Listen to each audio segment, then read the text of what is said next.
ಈ ಭೂಮಿಯ ಮೇಲಿರುವ ಬಹುಪಾಲು ಜೀವಿಗಳು ಉಸಿರಾಟ ಕ್ರಿಯೆಗಾಗಿ ಆಮ್ಲಜನಕವನ್ನು ತೆಗೆದುಕೊಂಡು ಇಂಗಾಲದ ಡೈಆಕ್ಸೈಡ್ ಅನಿಲವನ್ನು ಬಿಡುಗಡೆ ಮಾಡುತ್ತವೆ. ನಾವು ಉಸಿರಾಡಿ ಹೊರಗೆ ಬಿಡುವ ಗಾಳಿಯಲ್ಲೂ ಇಂಗಾಲದ ಡೈಆಕ್ಸೈಡ್ ಇರುತ್ತದೆ. ಇದನ್ನು ಸುಣ್ಣದ ತಿಳಿನೀರಿನ ಮುಖಾಂತರ ಹಾಯಿಸಿದಾಗ ಸುಣ್ಣದ ತಿಳಿನೀರು ಹಾಲಿನಂತೆ ಬೆಳ್ಳಗಾಗುತ್ತದೆ. ಕೆಲವು ಜೀವಿಗಳು ಆಮ್ಲಜನಕ ಇಲ್ಲದೇ ಇದ್ದರೂ ಉಸಿರಾಟ ಕ್ರಿಯೆ ನಡೆಸಿ ಇಂಗಾಲದ ಡೈಆಕ್ಸೈಡ್ ಅನ್ನು ಬಿಡುಗಡೆ ಮಾಡುತ್ತವೆ. ಆಮ್ಲಜನಕ ರಹಿತ ಉಸಿರಾಟವನ್ನು ಅನರೋಬಿಕ್ ಉಸಿರಾಟ ಎಂದು ಕರೆಯುತ್ತಾರೆ. ಈಸ್ಟ್ಗಳು ಆಮ್ಲಜನಕ ರಹಿತ ಉಸಿರಾಟ ನಡೆಸಿ ಇಂಗಾಲದ ಡೈಆಕ್ಸೈಡ್ ಮತ್ತು ಆಲ್ಕೋಹಾಲ್ ಅನ್ನು ಉತ್ಪತ್ತಿ ಮಾಡುತ್ತವೆ. ಆದ್ದರಿಂದ ಈಸ್ಟ್ಗಳನ್ನು ಆಲ್ಕೋಹಾಲ್ ತಯಾರಿಸುವ ಕಾರ್ಖಾನೆಗಳಲ್ಲಿ ಉಪಯೋಗಿಸುತ್ತಾರೆ. ಬ್ರೆಡ್ ತಯಾರಿಕೆಯಲ್ಲೂ ಈಸ್ಟ್ ಅನ್ನು ಉಪಯೋಗಿಸುತ್ತಾರೆ. ಈಸ್ಟ್ ಎಂಬುದು ಏಕಕಣ ಶಿಲೀಂಧ್ರ ಜಾತಿಗೆ ಸೇರಿದ ಜೀವಿಗಳು. ಇವುಗಳು ನೀರಿನ ಅಂಶ ಇಲ್ಲದಾಗ ತಮ್ಮ ಜೈವಿಕ ಕ್ರಿಯೆಗಳನ್ನು ನಿಲ್ಲಿಸಿ ಬೀಜಗಳಂತೆ ಸುಪ್ತಾವಸ್ಥೆಯಲ್ಲಿ ಜೀವಿಸುತ್ತವೆ. ನೀರು ಸಿಕ್ಕಾಗ ಪುನಃ ತಮ್ಮ ಜೈವಿಕ ಕ್ರಿಯೆಯಲ್ಲಿ ತೊಡಗುತ್ತವೆ.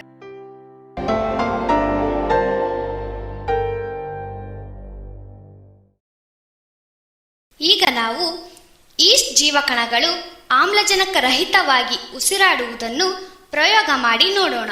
ಬೇಕಾಗುವ ಸಾಮಗ್ರಿಗಳು: ಒಂದು ಸ್ಟೀಲ್ ಪಾತ್ರೆ, ನೀರು, ಒಣ ಈಸ್ಟ್, ರಬ್ಬರ್ ಬ್ಯಾಂಡ್, ಸಕ್ಕರೆ, 20 ಸೆಂಟಿಮೀಟರ್ ಉದ್ದದ ಗಾಜಿನ ನಳಿಕೆ, 2 ಚಮಚಗಳು, ಕೊನಿಕಲ್ ಫ್ಲಾಸ್ಕ್, 2 ರಂಧ್ರವುಳ್ಳ ರಬ್ಬರ್ ಕಾರ್ಕ್, 1 ರಂಧ್ರವುಳ್ಳ ರಬ್ಬರ್ ಕಾರ್ಕ್, ಬಾಗಿದ ಗಾಜಿನ ನಳಿಕೆ, ರಬ್ಬರ್ ನಳಿಕೆ, ಚೂಪು ತುದಿಯ ಗಾಜಿನ ನಳಿಕೆ, ಬಲೂನ್, ಪ್ರಣಾಳ, ಸುಣ್ಣದ ತಿಳಿನೀರು, ಗಾಜಿನ ಜಾಡಿ, ವಾಚ್ ಗ್ಲಾಸ್, ಉದ್ದನೆಯ ಹಿಡಿಕೆಯುಳ್ಳ ಚಮಚ, ಬೆಂಕಿಪೊಟ್ಟಣ ಮತ್ತು ಮೇಣದ ಬತ್ತಿ, ತಟ್ಟೆ ಮತ್ತು ಕಪ್ಪು ಬಟ್ಟೆ ಅಥವಾ ಕಾಗದ.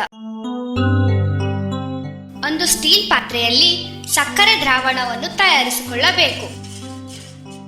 ಅರ್ಧ ಲೀಟರ್ ಸಕ್ಕರೆಯ ದ್ರಾವಣಕ್ಕೆ 5 ಗ್ರಾಂ ಒಣ ಈಸ್ಟ್ ಅನ್ನು ಹಾಕಿ 10 ನಿಮಿಷ ಅಲ್ಲಾಡದಂತೆ ಮುಚ್ಚಿ ಇಡಿ.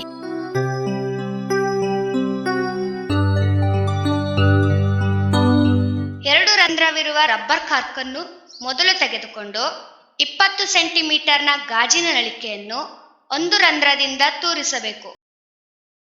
ಬಾಗಿದ ಗಾಜಿನ ನಳಿಕೆಯನ್ನು ತೆಗೆದುಕೊಂಡು ಇನ್ನೊಂದು ರಂಧ್ರಕ್ಕೆ ತೂರಿಸಬೇಕು. ರಬ್ಬರ್ ಕಾರ್ಕ್ನ ಇನ್ನೊಂದು ತುದಿಯಿಂದ ಗಾಜಿನ ನಳಿಕೆಗಳು 1 ಸೆಂಟಿಮೀಟರ್ ಆಚೆ ಬರುವಂತೆ ಜೋಡಿಸಬೇಕು. ಅನಂತರ 1 ರಂಧ್ರವಿರುವ ರಬ್ಬರ್ ಕಾರ್ಕ್ ಅನ್ನು 20 ಸೆಂಟಿಮೀಟರ್ ಉದ್ದದ ಗಾಜಿನ ನಳಿಕೆಯ ಇನ್ನೊಂದು ತುದಿಗೆ ಸೇರಿಸಬೇಕು. ಅದೇ ರಬ್ಬರ್ ಕಾರ್ಕ್ಗೆ ರಬ್ಬರ್ ಬ್ಯಾಂಡ್ನ ಸಹಾಯದಿಂದ ಬಲೂನ್ ಕಟ್ಟಬೇಕು. ಬಾಗಿದ ಗಾಜಿನ ನಳಿಕೆಯ ತುದಿಗೆ ರಬ್ಬರ್ ನಳಿಕೆಯನ್ನು ಸೇರಿಸಬೇಕು. ರಬ್ಬರ್ ನಳಿಕೆಯ ಇನ್ನೊಂದು ತುದಿಗೆ ಚೂಪು ತುದಿಯ ಗಾಜಿನ ನಳಿಕೆಯನ್ನು ಸೇರಿಸಬೇಕು. ಈಗ ಮುಚ್ಚಿದ ಪಾತ್ರೆಯನ್ನು ತೆಗೆದು ನೋಡಿದರೆ ಈಸ್ಟ್ಗಳು ಬುರುಗು ಬಂದಿರುವುದನ್ನು ಕಾಣಬಹುದು. ಬುರುಗು ಬಂದಿರುವ ಈಸ್ಟ್ ಮತ್ತು ಸಕ್ಕರೆ ದ್ರಾವಣವನ್ನು 500 ಮಿಲಿಲೀಟರ್ ಕೊನಿಕಲ್ ಫ್ಲಾಸ್ಕಿಗೆ ಹಾಕಿ. ಮೊದಲು ತಯಾರಿಸಿಕೊಂಡ ಸಲಕರಣೆಯನ್ನು ಫ್ಲಾಸ್ಕ್ನ ಬಾಯಿಗೆ ಹೀಗೆ ಜೋಡಿಸಿ. ರಬ್ಬರ್ ಟ್ಯೂಬ್ ಅನ್ನು ರಬ್ಬರ್ ಬ್ಯಾಂಡ್ನ ಸಹಾಯದಿಂದ ಮಡಚಿ ಕಟ್ಟಿ ಗಾಳಿ ಸೋರಿ ಹೋಗದಂತೆ ಭದ್ರಪಡಿಸಬೇಕು. ಈಗ 500 ಮಿಲಿಲೀಟರ್ ಫ್ಲಾಸ್ಕ್ ಅನ್ನು ಕಪ್ಪು ಕಾಗದ ಅಥವಾ ಬಟ್ಟೆಯಿಂದ ಸುತ್ತಿ ಇಡಿ. ಸ್ವಲ್ಪ ಸಮಯದ ನಂತರ ಬಲೂನ್ ಒಳಗೆ ಅನಿಲ ತುಂಬಿಕೊಂಡು ಅದು ಹಿಗ್ಗುತ್ತಾ ಹೋಗುತ್ತದೆ.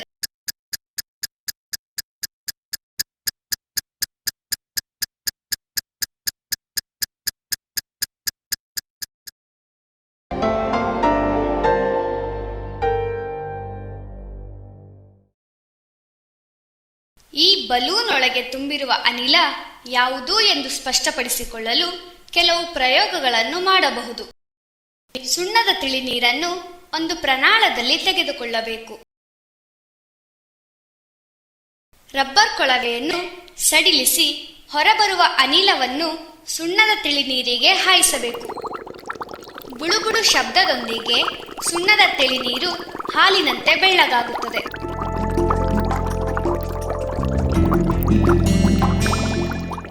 ಇದರಿಂದಾಗಿ ಹೊರಬಂದ ಈ ಅನಿಲವು ಇಂಗಾಲದ ಡೈ ಆಕ್ಸೈಡ್ ಎಂದು ಗೊತ್ತಾಗುತ್ತದೆ.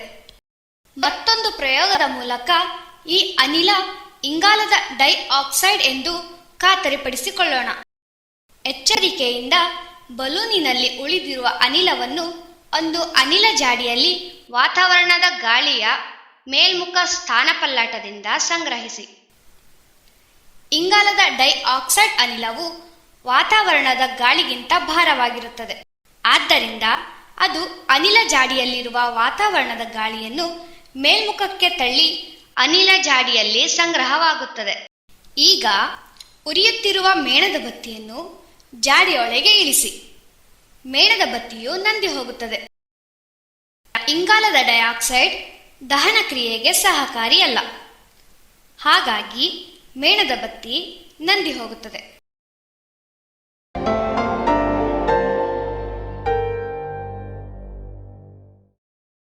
ಈ ಪ್ರಯೋಗವನ್ನು ಸ್ಥಳೀಯವಾಗಿ ದೊರೆಯುವ ಸಾಮಗ್ರಿಗಳಿಂದ ಮಾಡಬಹುದು. ಈಸ್ಟ್ ಮತ್ತು ಸಕ್ಕರೆ ದ್ರಾವಣವನ್ನು 1 ಲೀಟರ್ ಗಾಜಿನ ಅಥವಾ ಪ್ಲಾಸ್ಟಿಕ್ ಬಾಟಲಿಗೆ ಹಾಕಿ ಅದರ ಬಾಯಿಗೆ ರಬ್ಬರ್ ಬ್ಯಾಂಡ್ನ ಸಹಾಯದಿಂದ ಬಲೂನ್ ಅನ್ನು ಕಟ್ಟಬೇಕು. ನಂತರ ಕಪ್ಪು ಬಟ್ಟೆ ಅಥವಾ ಕಾಗದದ ಸಹಾಯದಿಂದ ಬಾಟಲನ್ನು ಮುಚ್ಚಿ ಇಡಿ. ಸ್ವಲ್ಪ ಸಮಯದ ನಂತರ ಬಲೂನ್ ಹಿಗ್ಗುತ್ತಾ ಹೋಗುತ್ತದೆ.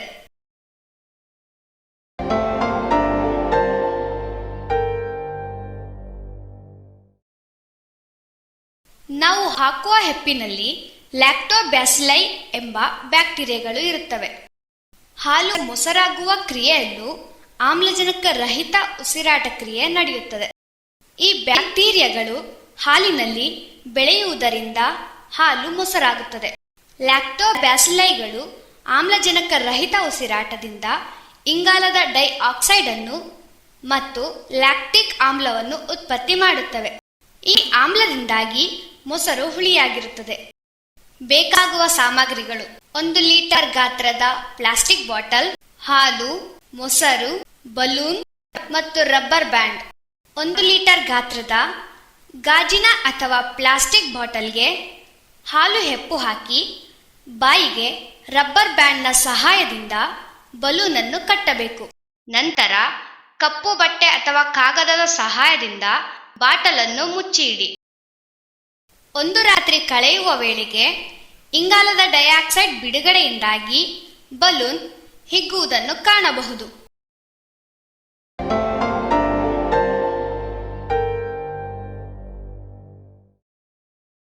ಬ್ರೆಡ್ ತಯಾರಿಕೆಯಲ್ಲಿ ಈಸ್ಟ್ನ ಉಪಯೋಗಗಳು. ಬೇಕರಿಗಳಲ್ಲಿ ಬ್ರೆಡ್ ಮಾಡಲು ಈಸ್ಟನ್ನು ಬಳಸುತ್ತಾರಲ್ಲವೇ? ಈಸ್ಟನ್ನು ಹಾಕಿ ಕಲಸಿದ ಗೋಧಿ ಹಿಟ್ಟು ಉಬ್ಬುತ್ತದೆ, ಏಕೆಂದರೆ ಇದರೊಳಗಿರುವ ಈಸ್ಟ್ ಜೀವಕೋಶಗಳು ಉಸಿರಾಟ ಮಾಡಿ ಇಂಗಾಲದ ಡೈಆಕ್ಸೈಡ್ ಅನಿಲದ ಚಿಕ್ಕ ಚಿಕ್ಕ ಗುಳ್ಳೆಗಳನ್ನು ಉಂಟು ಮಾಡುತ್ತದೆ. ಈ ಗುಳ್ಳೆಗಳು ಹಿಟ್ಟಿನ ಮಧ್ಯೆ ಇರುವುದರಿಂದ ಬ್ರೆಡ್ ಮಾಡುವ ಹಿಟ್ಟು ಉಬ್ಬುತ್ತದೆ. ಈಸ್ಟ್ ಹಾಕಿ ಕಲಸಿದ ಹಿಟ್ಟು ಹೇಗೆ ಉಬ್ಬುತ್ತಿದೆ ನೋಡಿ. ಈ ಗಾಳಿ ಗುಳ್ಳೆಗಳು ಹಿಟ್ಟಿನೊಳಗೆ ಶೇಖರವಾಗಿರುವುದರಿಂದ ಬ್ರೆಡ್ ರಂಧ್ರಮಯವಾಗಿ ಇದೆ. ದೋಸೆ ಹಿಟ್ಟು ಉದುಗು ಬರುವುದು ಕೂಡ ಬ್ಯಾಕ್ಟೀರಿಯಾಗಳ ಚಟುವಟಿಕೆಯಿಂದ. ಆದ್ದರಿಂದ ಎಲ್ಲರ ಮನೆಯ ದೋಸೆಯೂ ತೂತು ಎಂಬ ಗಾದೆ ಬಂದಿದೆ.